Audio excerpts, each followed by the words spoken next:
Hare Krishna and welcome back to the 3T Path channel. My name is Giridhari Das, and today I want to bring to you two verses from the Bhagavad-gita where Krishna talks about the yamas and the niyamas. So, if you're watching this channel, you're probably familiar with the yamas and niyamas. If you're not, I'm just going to say a few brief words about it here. So the yamas and niyamas are very famous because of the Yoga Sutras, like the Patanjali's Yoga Sutras made the yamas and niyamas famous in our current, yoga Western culture. And there we see that you have a recommendation, not a recommendation, Patanjali is very serious about it. He says, you have to do this, absolutely, no excuses. You have to follow the yamas and niyamas, he says. So the yamas are those things you're going to do to restrain yourself from doing the wrong thing. Those are the yamas. And the niyamas are the things you're going to do to continue to advance. So two categories of activities: yamas, restraining; niyamas, things you should do. Okay? So Krishna talks about the yamas and niyamas in a very interesting way. So first I'm going to read the verses in Sanskrit and then the translation, and then we'll talk about it a little bit, okay? So this is again chapter 3, verses 6 and 7.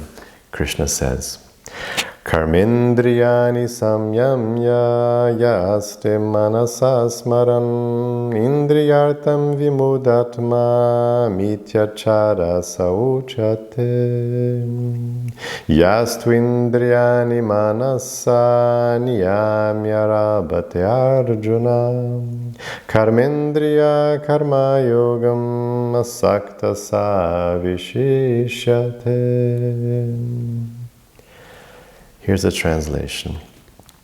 One who controls the karma indriyas, the senses, by practice of the yamas, restraining oneself from all harmful actions, but whose manas, whose minds, still remember the past pleasures of the indriya arthas, the sense objects, has only partially perfected their yoga.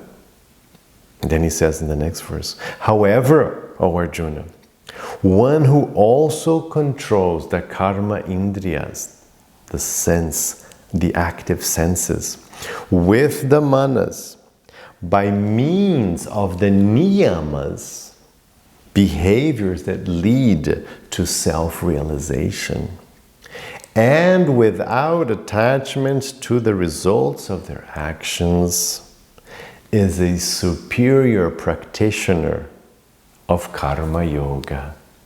This is really nice. And by the way, these are translations from the book The Bhagavad-gita Comes Alive by Jeffrey Armstrong. So what Krishna is saying is, okay, great, you can now control yourself. You're not doing the wrong things. You're controlling your actions. You're restraining yourself from harmful behavior. I like the translation of yamas. Harmful for your real being, your soul, you would say. Harmful for your consciousness, for your advancement. So now you don't do things which would be harmful for your advancement. But Krishna says you're still remembering those things. You still want to do them. So it's good that you're not doing them, yay, So kudos for that, for not behaving in a bad way, great. But, you're still thinking about it. So, your yoga isn't so great, Krishna is saying. But, he says, if not only do you do yama, but now you do the niyamas as well. So now you're actively doing the right thing. You're not just remembering the bad things and controlling yourself. Now you don't do the bad things and you do the positive, constructive things which will advance and uplift your consciousness more and more.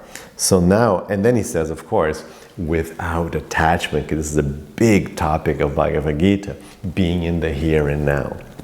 You hear Krishna say that over and over and over again. To be a yogi, you have to have your mind in the here and now. So acting without attachment to the results. That's the wording he uses all the time. So mind in the here and now. So now that you're doing the niyamas, you're doing the right things in the here and now, your mind isn't drifting to the future, in the here and now, then he says, now with this, you're a superior practitioner of karma yoga. Very nice. So this is a nice take on the yamas and niyamas, which we find here in Bhagavad-gita. I hope you enjoyed that. If you have any questions about it, let me know. Leave your questions below. Don't forget to leave a like and subscribe. It really helps a small channel like this. And if you could share this content with other lovers of yoga and Bhagavad-gita, I would truly appreciate that. It would be very nice. So thank you very much, and have the rest of your day with lots of peace and lots of love.